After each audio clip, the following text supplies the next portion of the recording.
신명기 18장은 이스라엘의 공적 직분자에 대한 가르침입니다. 앞서 16, 17장에서는 왕과 또 재판장에 대해서 가르쳤습니다. 18장은 예배 공동체의 지도자인 제사장과 선지자의 직분에 대해서 가르칩니다. 먼저 1절에서 8절은 레위 지파 전체 그리고 특별히 제사장은 하나님의 백성들이 그 생활을 지원하도록 했습니다. 그들은 하나님의 백성들이 가져온 재물 중에서 불로 태워서 하나님께 드린 그 재물 외의 나머지 부분을 양식으로 먹습니다. 제사 예배를 소중히 여기는 백성들이 가져온 그런 재물로서 먹고 삽니다. 레위인 제사장들은 이스라엘의 공직자들이었습니다. 성전 제사를 집행하거나 또 보조하는 일을 했습니다. 율법을 보존하고 가르치는 일을 했습니다. 그리고 세 번째로 재판이나 군대의 군종 목사, 일반 국가의 행정 업무 등의 일을 했습니다. 레위인 제사장이 받을 생활 지원은 재물 중에서 앞다리 2볼 위입니다. 그리고 짐승들의 처음 난 것, 곡식의 처음 난 것을 제사장에게 바칩니다. 백성들이 제사장을 또 레위인들을 섬겨야 될 이유는 여호와께서 여호와의 이름으로 섬기고 일하게 하시려고 내 모든 지파로부터 택했기 때문입니다. 5절에서 말합니다. 제사장의 생활을 지원하는 것을 통해서 이스라엘은 하나님의 이름이 그들의 공동체의 중심에 있게 하는 영광을 누리게 됩니다. 제사장을 경제적으로 지원함으로써 예배를 굳게 세우는 것이 하나님의 백성들이 누리는 특권입니다. 근데 레위인들은 전국 곳곳에 흩어져서 있으면서 섬깁니다. 그런데 지방에 거주하는 레위인이 중앙성소에서 섬기기를 원할 경우에는 이사를 해서 중앙성소에서 즉 성전에서 여호와의 이름으로 섬길 수 있도록 했습니다. 하나님께서는 레위인들이 이렇게 자유롭게 움직일 수 있는 자유를 주셨습니다. 레위인이 원하면 중앙성전에 간 것처럼 우리 성도들도 하나님을 섬기려는 더 큰 소원이 있으면 그렇게 하시기를 바랍니다. 더 많이 성경 읽고 기도할 수 있습니다. 신학적인 책을 읽고 전문적인 신학 교육도 받아서 목사가 될 수가 있습니다. 목사가 되지 않더라도 여러분이 특별한 열심이 있으면 말씀을 더 배워서 다른 성도들을 평신도로서 가르칠 수 있는 지도자들로서 성장하셨으면 좋겠습니다. 이제 두 번째는 9절에서 14절에 자녀를 죽이는 결과를 낳는 우상 점치는 것을 버리라고 합니다. 우상에게 가서 점을 치고 미래를 알아맞히려는 것은 가정한 것입니다. 그 가정한 일을 행하는 사람들은 어디까지 나아갈 수 있느냐? 자기의 자녀를 불태워 우상에게 바치는 가정한 행위를 할 수도 있습니다. 하나님의 백성들은 그것을 본받아서는 안 됩니다. 하나님의 백성이 하나님께 제사를 지내면서 섬기면서 동시에 우상에게 가서 미래의 일을 알아보려고 하는 일은 있어서는 안 됩니다. 하나님의 백성은 여호와 앞에서 온전해야 됩니다. 우리 성도님들 중에 혹시 호기심이라도 점을 치려는 일을 했다면 당장 회개하고 앞으로는 그런 일이 없도록 하십시오. 아니면 미래를 예측하는 경제, 경영 관련 책을 읽으면서 하나님을 신뢰하지 않는다면, 학문적인 예측만을 신뢰한다면 점치는 것과 비슷한 마음으로 흘러갈 수 있습니다.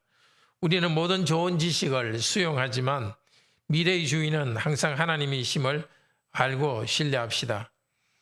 미래를 예측하는 것이 아니라 순간순간 하나님의 말씀을 읽고 또 예배에서 말씀을 듣고 성령님을 의지하여 인도함을 받고 나가기를 바랍니다. 오늘 셋째로 하는 말씀은 하나님이 세우실 선지자의 말을 순종하라고 15절에서 22절에서 말합니다. 하나님께서는 구약 백성 가운데서 하나님의 인도를 받을 수 있도록 선지자를 세워주겠다고 약속하셨습니다. 이 선지자는 하나님께서 백성들의 요구를 수용하는 과정에서, 소통하는 과정에서 하나님이 주도하여 세우신 제도입니다. 처음 시내산에서 하나님이 산을 울리는 나팔 소리 같은 큰 음성으로 오셨을 때 백성들은 말했습니다. 하나님의 음성을 직접 듣고 이 불타는 광경을 보면서 죽을 것 같으니까 모세를 통해서 말해달라고 말씀드렸습니다. 그때 하나님께서는 그 말을 듣고서 직접 백성에게 말하지 않고 모세를 통해서 말씀하셨습니다. 앞으로 하나님께서는 그 말씀대로 하나님께서 백성 가운데 선지자를 세워서 그를 통해서 말씀하실 것입니다. 이 선지자는 모세와 같은 선지자입니다. 즉 모세가 하나님께 받은 그 율법을 계속 해석하고 더 풍요롭게 가르치는 선지자입니다. 하나님의 말을 백성에게 전달하고 백성의 고통을 또 아뢰는 중보적 역할을 할 것입니다. 선지자는 하나님의 말씀을 대언하기 때문에 선지자의 말을 듣지 않는 사람은 하나님의 말씀을 불순종하는 것으로 취급되어 벌을 받습니다. 선지자는 오직 여호와의 이름으로만 말해야 됩니다. 다른 신의 이름으로 말해서는 안 됩니다. 하나님이 말씀하지 않은 것을 마치 하나님께서 말씀하셨던 것처럼 제 마음대로 말해서는 안 됩니다. 오직 하나님께서 말씀하신 부분만 전달해야 됩니다. 그런데 거짓 선지자가 일어납니다. 어떻게 하면 참 선지자와 거짓 선지자를 구분할 수 있을까요? 선지자가 한 말이 그대로 이루어지면 그 선지자는 참 선지자라고 판단할 수 있습니다. 선지자가 한 말대로 이루어지지 않으면 그것은 참 선지자가 한 말이 아닙니다. 그런데 우상 귀신의 이름으로 기적을 일으키기도 하고 미래를 알아맞히는 일이 있다고 앞서 신명기 13장 2절에서는 말했습니다. 기적을 행하고 예언으로 알아맞히지만 여호와 하나님으로부터 멀어지게 하는 선지자는 거짓 선지자입니다. 참 선지자를 구분하는 기준은 모세와 같은 선지자인가 아닌가 하는 것입니다. 즉 모세가 전한 율법을 따라서 하나님을 사랑하고 이웃을 사랑하라는 말씀을 가르치는 자들이 참 선지자입니다. 모세와 같은 선지자, 즉 모세가 백성에게 나와 같은 선지자를 하나님께서 일으킬 것이라고 말했는데 모세가 말했던 나와 같은 선지자는 바로 예수 그리스도이십니다. 사도행전 3장 22절에서 사도들이 증거합니다. 예수님께서는 모세가 전한 율법과 선지자들의 말씀을 더 자세히 더 좋은 것으로 가르쳤습니다. 율법의 말한 것을 다 이루셨습니다. 율법의 제사 제도를 다 성취하여 십자가에서 우리 죄를 용서하셨습니다. 그리스도께서는 성령을 보내셔서 우리도 그리스도의 법을 이루게 하십니다.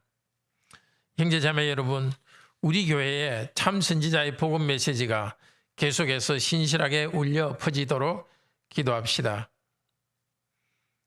모세가 준 그리고 구약의 말씀이 우리 앞에 있습니다. 그리고 예수 그리스도께서 가르치시고 그리스도께서 성령님을 통하여서 제자들에게 말씀하셔서 기록한 신약 성경이 있습니다. 이 말씀의 사역, 그리스도께서 모세와 같은 선지자로서 하시는 사역은 지금 그리스도께서 하늘 높이 하늘에 계시지만 땅에서는 그리스도께서 세우신 사도를 통해서 그리스도의 말씀을 전했고 지금은 목사를 통하여서 그리스도의 말씀을 전합니다. 우리 교회 목사가 또 모든 목사들이 모세와 같은 선지자로서 참 목자장이신 그리스도의 뒤를 따르는 목자로서 자기를 부인하고 십자가와 부활의 복음만 순수하게 전하도록 기도합시다. 우리 성도들은 미래에 대해서 헛된 확신을 주는 말들에 의존하지 않으시기를 바랍니다. 오직 그리스도의 말씀만 의지하고 살아갑시다. 오늘도 말씀에 순종하며 성령님의 인도를 따라 살아가는 하루 되기를 축복합니다. 함께 기도합시다. 자비로우신 하나님, 우리 교회 목사가 그리스도의 뒤를 따르는 목자로서 자기를 부인하고 십자가의 부활의 복음만 순수하게 전하게 해주소서. 모든 성도들이 오직 그리스도의 말씀만 의지하고 살아가게 하소서. 성령님의 인도를 받아서 거룩한 삶을 살게 하소서. 육체와 마음의 질병이 있는 성도들을 치유하여 주소서. 그 외 경제적인 어려움이나 인간관계의 어려움이나 여러 문제들을 가지고 있는 성도들에게 문제 앞에서 좌절하지 않게 하소서. 항상 기뻐하라, 쉬지 말고 기도하라, 범사에 감사하라. 내가 다시 말하노니 주 안에서 항상 기뻐하라 하셨습니다. 어려운 가운데서도 우리 주 예수 그리스도를 의지하여서 성령님의 능력으로 항상 기뻐하고 감사하면서 강하고 담대하게 주신 사역, 사명을 감당할 수 있도록 도우소서. 직분을 감당하도록 도우소서. 주 예수 그리스도의 이름으로 기도드립니다. 아멘. 네, 오늘도 은혜로운 기도 시간 되기를 축복합니다.